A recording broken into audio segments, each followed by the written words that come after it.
श्री गणेशाय नमः. श्री सरस्वत्यै नमः. श्री गुरुभ्यो नमः. अगाम्हाळसेच्या वरा देवराया, असावी शिरीती कृपा छत्रछाया. तुझ्या विन आता नसे कोण त्राता, नमो भैरवा शंकरा विश्वनाथा. आपला लहान भाऊ मणी नावाचा दैत्य युद्धामध्ये मरण पावल्यानंतर मल्लासूर संतापला. या मल्लाने मोठ्या भावाने त्वरित सगळ्या आणि दैत्यांना सांगितलं की युद्धाची तयारी करा. मरणाची तमा न बाळगता तुम्हाला जे लागत असेल ते मी द्यायला तयार आहे, आणि आज्ञा दिली की आपला खजिना मुक्त करा. त्यावेळी सगळे सैनिक म्हणतात, महाराज आतापर्यंत तुम्हीच तर आम्हाला सांभाळलेला आहे. आमच्या संसारामध्ये आम्हाला कोणत्याही गोष्टीची कमतरता नाही, ते फक्त तुमच्याचमुळे. तुम्ही निश्चिंत राहा महाराज. या युद्धामध्ये आम्ही आणि पूर्ण आत्मसमर्पण करायला तयार आहे. सैनिकांचे ते बोलणे ऐकल्यानंतर मल्ल दैत्याला मोठा आनंद वाटला. मग या मल्ल दैत्याने सुरेंद्र दैत्य नावाचा राक्षस बोलावला आणि त्याला सेनापती पद हे बहाल केले. सुबुद्ध नावाचा राक्षस त्याला प्रदान केलेलं होतं, आणि सगळे राक्षस सेना तो महाप्रचंड सेना सागर घेऊन पूर्वेच्या दिशेने वाद्य वाजवीत निघालेली होती. ज्या वेळेला ही बातमी गुप्तहेरांनी इंद्राला सांगितली, त्यावेळेला इंद्र मनोमन अतिशय घाबरले. धावतच सुटले इंद्र महादेवाकडे आले आणि मल्हारी मार्तंडाला नमस्कार करून आपली सगळी काही आणि भीती सांगितली. महादेव म्हणतात की मनीने युद्धामध्ये मोठा पराक्रम केलेला आहे, त्यामुळे मला असं वाटतं की मनीच्या भावाला या मल्लासुराला जीवनदान द्यावे. ते शब्द ऐकल्यानंतर इंद्र सर्वतोपरी निराश झाले. इंद्राने ऋषीमुनींना सांगितले, देवांना सांगितले की ऋषीमुनी हो, माझी विनंती आहे, तुम्ही महादेवाला सांगा की या दैत्याचा नाश करा म्हणून. सगळ्या ऋषीमुनींनी महादेवाला सांगितलं की महादेवा, तुम्ही या दैत्याचा नाश करा. महादेव म्हणतात, ऋषीमुनी हो, ठीक आहे, तुमची इच्छा असेल तर मी तसंच करणार, पण मी एकदा त्या मल्लासूर दैत्याला समजावून सांगणार. त्यामुळे या सगळ्या ऋषीमुनींना सांगून मग मल्हारी माळसा कांताने भगवान विष्णूला बोलावून घेतले. स्वतः महादेव भगवान विष्णूला म्हणतात की हे विष्णू, मी मणिदैत्याचे युद्ध कौशल्य पाहून मी अतिशय आनंदित झालेलो आहे. मला असे वाटते की या मल्लासुराला एकदा का होईना जीवनदान द्यावे अशी माझी इच्छा आहे. पण तरी सुद्धा तुम्ही, मला असं वाटतं की स्वतः मल्लासुराला जाऊन भेटा, त्याला हे सांगा, युद्ध करू नकोस म्हणाव, तुम्ही सगळे दैत्य मंडळी पाताळाला जा. या मृत्यू लोकांमध्ये ऋषीमुनींना सुखाने होम हवन करू द्या. स्वर्ग लोकांमध्ये देवांना सुद्धा सुखाने राज्यकारभार करू द्या. यातच आणि सगळ्यांचा आनंद आहे. हे माझे म्हणणे त्याला सांगा. त्याला जर हे माझे म्हणणे मान्य नसेल तर मग युद्धाला तयार हो म्हणाव, आणि मग मी त्याचे आयुष्य संपवणार. एकदा का होईना नारायणा, तुम्ही जाऊन सांगा. मग भगवान विष्णू निघाले, मल्लासुराकडे आले. मल्लाला समजावून सांगू लागले. मल्लासुराला नारायण म्हणतात, मल्लासुरा, युद्धामध्ये कोणाचे कल्याण होत असते का? त्यामुळे मला तरी असं वाटतं की युद्धामध्ये प्रत्येकाचा नाश होत असतो. युद्ध न करता तुम्ही सगळेजणे निमूटपणाने आणि पाताळाला जा.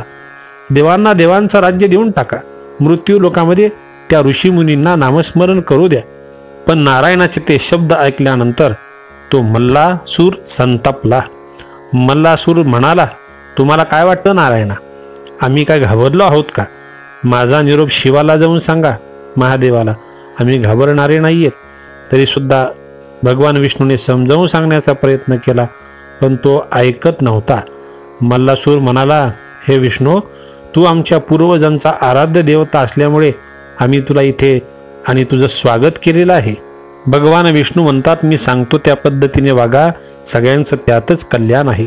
आणि शास्त्रही सांगतं, आत्मानं सततम रक्षेत दारैरपी धनैरपी.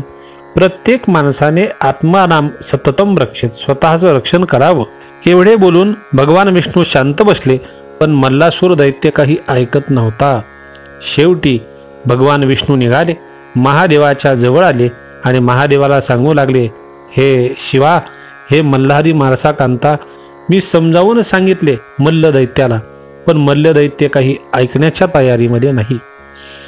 ज्या वेळेला हे महादेवाने ऐकले तेव्हा महादेवाने इंद्र, गणपती, कार्तिक स्वामी, वीरभद्र या सगळ्यांना सेना सज्ज करण्याची आज्ञा दिली आणि प्रत्येकाला आपापली जबाबदारी वाटून दिली. तिकडे मल्लाने सर्व सेनाधिकाऱ्यांना सज्ज होण्यास सांगितले आणि आपली अवाढव्य सेना घेऊन मल्ल दैत्य रण मैदानावरती येऊन दाखल झाला. ताबडतोब त्याने सूर्यरेंद्र दर्पण ह्या सेनापतीला बोलावून घेतले आणि त्यांना त्या सेनापतीला व्यूहरचना आखायला सांगितली. व्यूहरचनेचे 3 प्रकार असतात मंडळी: शकटव्यूह, चक्रव्यूह आणि सूचकव्यूह. तसं दैत्याने व्यूहरचना करायला सुरुवात केली. ज्या वेळेला ही बातमी गुप्त हेराकडून इंद्राला कळाली त्यावेळेस इंद्र थरथर कापू लागले. गुरु बृहस्पतीला सोबत घेऊन महादेवाकडे गेले. महादेवाला हात जोडून बोलू लागले. त्यावेळेस महादेव इंद्राकडे पाहून हसले आणि म्हणाले, इंद्रा, तुम्ही निश्चिंत व्हा, काळजी करू नका. महादेवाने सगळ्या आणि आपल्या सैनिकांना आज्ञा दिली, युद्धाची तयारी करा. इकडे महादेव नंदीवरती आरूढ झाले आणि महादेव आपले भूत, प्रेत, पिशाच, गण, वेताळ, वीरभद्र, चंडीश, महाकाळ, व्रतमारी, महामारी यासारखे सगळे काही आणि आपले सैन्य घेऊन निघाले. 88,000 ऋषीमुनी पाठीमागे चाललेला होता आणि सगळे ऋषीमुनी महादेवाची स्तुती करत निघालेले होते. महादेवाची स्तुती, मल्हारी माळसा कांताची स्तुती. नमो चंडमार्तंड तो खड्गधारी, उभा जेजुरीला असे सौख्यकारी, कवी शूर शोभे तुझी थोर सत्ता, नमो भैरवा शंकरा विश्वनाथा. सगळे ऋषीमुनी आणि महादेवाची स्तुती करत करत निघाले. सगळेजण युद्धभूमीवरती पोहोचले. कार्तिक स्वामींनी सगळ्या सैनिकांची रचना महादेवाला दाखवली. ते पाहून महादेवाने वीरभद्राला आक्रमण करण्याचे आदेश दिले. वीरभद्र आणि त्यांचे सैनिक धावत निघाले. वीरभद्राने कोला विध्वंस आणि त्रिपुर नावाचे हे 2 राक्षस त्याच ठिकाणी मारून टाकले. सेनापती सुद्धा त्या ठिकाणी मारून टाकला. ज्या वेळेला हे कौशल्य वीरभद्राचं महादेवाने पाहिलं, महादेवाला मोठा आनंद वाटला. ही बातमी ज्यावेळेस मल्ल दैत्याला समजली त्यावेळेस स्वतः मल्ल दैत्य युद्धासाठी रणांगणामध्ये आला. मोठमोठ्याने आरोळ्या ठोकू लागला आणि तिन्ही लोकात हल्लाकोळ माजला. पृथ्वी थरथर थरथर कापू लागली. नक्षत्रे तुटून खाली पडली. काळालाही न घाबरणारा मल्ल आलेला पाहताच अत्यंत क्रूर महामारी समोर आली. ही महामारी महादेवाच्या अंगातून आणि जटेतून निर्माण झालेली होती. त्या महामारीने काय करावं? दैत्य सैन्याच्या अंगावरती उडी घ्यावी, दैत्य सैन्य खाऊन टाकावे आणि दैत्य सैन्य खाऊन टाकण्याचा सपाटाच चालू केला त्या महामारीने. अनेक हत्ती, घोडे, सैनिक तिनं खाल्ले. त्यावेळेस मल्ल दैत्य संतापला आणि या मल्ल दैत्याने रागाने तिच्यावरती बाणाचा वर्षाव केला. मल्लाने फेकलेले आणि बाण या महामारीने चुरडून आणि त्याचा भुगा केला. गदा फेकली, त्रिशूळ फेकला, बरोबर तिने मुठीत चुरडून ते आणि एकंदरीत त्याचा भस्म केले. ज्यावेळेस मग या महामारीने मल्लाचा हात खांद्यापासून छाटून टाकला आणि त्याच वेळेला या मल्ल दैत्याला लगेच दुसरा हात उत्पन्न झाला. ते कौतुक पाहून महामारीला आश्चर्य वाटले, परंतु शस्त्राची पर्वा न करता तिने दैत्य सैन्य भक्षण करायला सुरूच ठेवलेले होते. मल्लाचा क्रोध अनावर झाला. त्याने 100 बाण तिच्या मस्तकावर सोडले, काही बाण कंठात सोडले, काही बाण आणि तिच्या कपाळावरती सोडले. हे सगळे बाण या महामारीच्या अंगात घुसले आणि ती महामारी त्या ठिकाणी बेशुद्ध पडली, धाडकन खाली कोसळली. महादेवाने लगेच रुद्र काळाग्नीला सांगितले की त्या महामारीला घेऊन या. रुद्र काळाग्नी युद्ध करत करत आला, महामारीला उचललं आणि महादेवाच्या जवळ आणून बसवलं. इकडे मल्ल दैत्य वारंवार महादेवाला आवाज देऊ लागला, महादेवाची आणि निंदा करू लागला. त्यावेळेस वीरभद्र संतापला आणि म्हणाला, महादेवा, मला आज्ञा द्या, मी जातो या मल्ल दैत्याकडे. पण महादेव म्हणतात, वीरभद्रा, पूर्वीच्या काळी घडलेली एक कथा मी तुला सांगतो. मनी आणि मल्ल हे पूर्वीच्या आणि मागच्या जन्मी कोण होते ते. पूर्वी, फार वर्षापूर्वी भगवान विष्णूच्या कानातील मळापासून 2 दैत्य निर्माण झालेले होते. हे महादेव वीरभद्राला कथा सांगतात. बरं मंडळी, भगवान विष्णूच्या कानातील मळापासून 2 दैत्य निर्माण झाले, मधु आणि कैटभ नावाचे. या मधु आणि कैटपांनी भगवान विष्णू सोबत युद्ध केलेलं होतं. कालांतराने भगवान विष्णूने त्या मधु आणि कैटभ या 2 दैत्यांना मारलं. त्यानंतर हे मधु कैटभ दैत्य पुढच्या जन्मामध्ये हिरण्यकश्यपूच्या कुळामध्ये जन्माला आले. यांचं नाव आहे शुंभ आणि निशुंभ. हे दैत्य देवीच्या हातून मारले गेले आणि त्यानंतर त्यांचा हा 3रा जन्म आहे. हे 2 दैत्य या जन्मात मनी आणि मल्ल या नावाने जन्माला आलेले आहेत. मनी आणि मल्ल या दोघांचं मरण हे फक्त माझ्याच हातून आहे. लगेच भगवान शंकराने पिनाक धनुष्य उचलला, तीक्ष्ण बाणांचा मारा सुरू केला दैत्यांच्या अंगावर.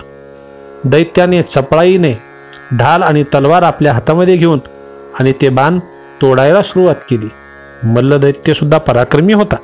या मल्ल दैत्याने महादेवाच्या अंगावरती आणि एकंदरीत गदा फेकली. महादेवाने ती गदा तोडली.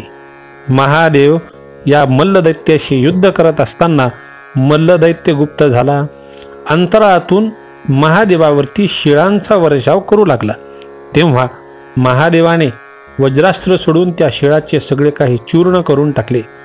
या दैत्याने कधी कधी एकंदरीत घोड्याचं रूप घ्यावं, कधी कधी आणि हत्तीचं रूप घ्यावं आणि महादेवाला परेशान करण्याचा प्रयत्न करावा. पण इकडे महादेवाने ज्या वेळेला अग्नि अस्त्र सोडलं त्यावेळेस सगळं त्रिभुवन हळूहळू जळू लागलं. दैत्य सुद्धा जळू लागले. तिकडे या दैत्याने पर्जन्यास्त्र सोडलं, सगळीकडे पाऊस पाडला, अग्नी शांत केली. मग महादेवाने वायुअस्त्र सोडून सगळं पाणी सुकवलं. हळूहळू हा दैत्य प्रगट होऊ लागला. मल्ल दैत्य प्रगट झाला आणि हातामध्ये गदा घेऊन महादेवाशी आणि गदा युद्ध करू लागला. महादेव सुद्धा गदा युद्ध करू लागले. दोघांचे गदेवर प्रहार चालू झाला. महादेवाने त्याला गदेमध्ये सुद्धा पराभूत केलं. मग या मल्ल दैत्यांनी गदा फेकून दिली आणि आता मल्ल युद्ध चालू केलं. महादेवाने त्याचं मनगट एकंदरीत तोडून टाकलं. लगेच त्याला 2रा पंजा निर्माण झाला. असा हा दैत्य मल्लासूर पराक्रमी. हे मल्ल युद्ध मंडळी 9 दिवसापर्यंत चाललेलं होतं. तेव्हा मल्लासूर एकाकी दिसेनासा झाला अचानक. शेवटी महादेव संतापले. महादेव विचार करतात की आता या युद्धाचा सोक्ष मोक्ष लावावाच लागणार. त्यावेळेस मार्तंडाने आपल्या हातात त्रिशूळ घेतला. पाशुपत मंत्राचा प्रयोग करून तो त्रिशूळ सोडला. ते अस्त्र सुई सुई सुई सुई आवाज करत मल्ल दैत्याच्या छातीमध्ये घुसलं आणि मल्ल दैत्य खाली कोसळला. सर्व देवांनी जय जयकार केला. नमः पार्वती पतये शिव हर हर महादेव. येळकोट येळकोट जय मल्हार. महादेवाने या दैत्याला मारलं आणि महादेवाने या मल्ल दैत्याच्या मस्तकावरती पाय ठेवून आणि मग महादेव हसत हसत म्हणाले, का रे दमलास का? उठ आता, कर माझ्याशी युद्ध. महादेवाचे ते पवित्र चरणस्पर्श होताच आत्ताशिक ह्या दैत्याची बुद्धी आणि सात्विक झाली. तो दैत्य हात जोडून महादेवाची प्रार्थना करू लागला. मल्लाने मार्तंडाची स्तुती केली, म्हणजेच महादेवाची स्तुती केली आणि हात जोडून त्याने महादेवाची पाद्यपूजा केली आणि पाद्यपूजा करून महादेवाची स्तुती करायला सुरुवात केली. हे महादेवा कृपा सागळा, हे देवा तू भक्तांवर दया करणारा आहेस. मी दैत्यकुळी होतो त्यामुळे तुझ्याशी वैर धारण केलं. माझ्यावरती कृपा करा देवा, माझा उद्धार करा, मला सद्गती द्या देवा. तूच या जगाचा उत्पन्न करता आहेस. तुझ्याच आज्ञेने हे चराचर सृष्टी चालत असते. भूतांमध्ये बुद्धी तूच देतोस. तुला त्रिवार वंदन आहे. हे महेशा तू अतिशय कृपाळू आहेस. माझ्यासारख्या पाप्यावरती दया कर रे देवा. अशी शिवस्तुती करत असताना महादेव प्रसन्न झाले आणि मल्लदैत्याला म्हणाले, तुझं युद्ध कौशल्य पाहून मी संतुष्ट झालो, माग तुला काय पाहिजे. मल्लदैत्याने हात जोडून फक्त विनंती केली, देवा मला आता काहीही नको, जगण्याची सुद्धा इच्छा राहिलेली नाही. प्रत्येक माणसाला मरण तर येतच, तुझ्या हातून जर मला मरण येत असेल तर हे माझं सद्भाग्य आहे देवा. फक्त मला एक आशीर्वाद दे की तुझ्या नावामध्ये माझं सुद्धा नाव यावं, लोकांच्या तोंडाला माझं नाव यावं, तुझ्या नावाच्या आधी माझं नाव यावं आणि मग तुझं नाव यावं, असा मला आशीर्वाद दे. महादेवाने आशीर्वाद दिला, तथास्तु. आणि त्या दिवसापासून महादेवाला एक स्वतंत्र नाव पडलं मंडळी. नाव आहे मल्हारी मार्तंड. हे नाव महादेवाने धारण केलं. या दैत्याला आपल्या जवळ घेतलं आणि आपल्या चरणाजवळ जागा दिली. सगळ्या 33 कोटी देवांनी हळदीचा भंडारा महादेवाच्या अंगावरती उधळल्या. काही देवांनी महादेवाच्या म्हणजेच मल्हारी मार्तंडाच्या अंगावरती रेवड्या उधळल्या. सगळे देवते तो प्रसाद घेण्यासाठी धावले आणि जो भंडारा उधळलेला होता सगळ्या देवांनी तो भंडारा आपल्या कपाळी लावला. आणि तो दिवस कोणता होता मंडळी सांगू? तोच दिवस होता आजचा, म्हणजेच ती चंपाषष्ठी होती. म्हणून चंपाषष्ठीला मल्हारी मार्तंडाची मिरवणूक करण्याची पद्धत आहे. महादेवाच्या म्हणजेच त्या मल्हारी मार्तंडाच्या अंगावरती, खंडोबाच्या अंगावरती भंडारा उधळण्याची पद्धत आहे, रेवड्या उधळण्याची पद्धत आहे. आणि तो प्रसाद आपल्यासारख्या भक्तांनी घ्यावा, तोच भंडारा आपल्यासारख्या भक्तांनी कपाळी लावावा, जेणेकरून आपल्यासारख्या भक्तांचे सगळे काही दुःख आणि खंडोबाच्या आशीर्वादाने, मल्हारी मार्तंडाच्या आशीर्वादाने सगळे दुःख दूर होतात आणि संसारामध्ये सदैव सुख आणि प्रत्येकाला सुखच प्राप्त होणार. हा अध्याय सांगून आजचा मल्हारी मार्तंडाचं हे चरित्र या ठिकाणी मी थांबवतो. आमची ही कथा तुम्हाला जर आवडली असेल तर सबस्क्राईब करायला विसरू नका आणि इतरांना पाठवायला, शेअर करायला विसरू नका. धन्यवाद. मल्हारी मार्तंड चरित्राणाम हरये नमः. येळकोट येळकोट. जय मल्हार. आगा म्हाळसेच्या वरा देवराया, असावी श्री ती कृपा छत्र छाया. तुझ्या विन आता नसे कोण त्राता, नमो भैरवा शंकरा विश्वनाथा.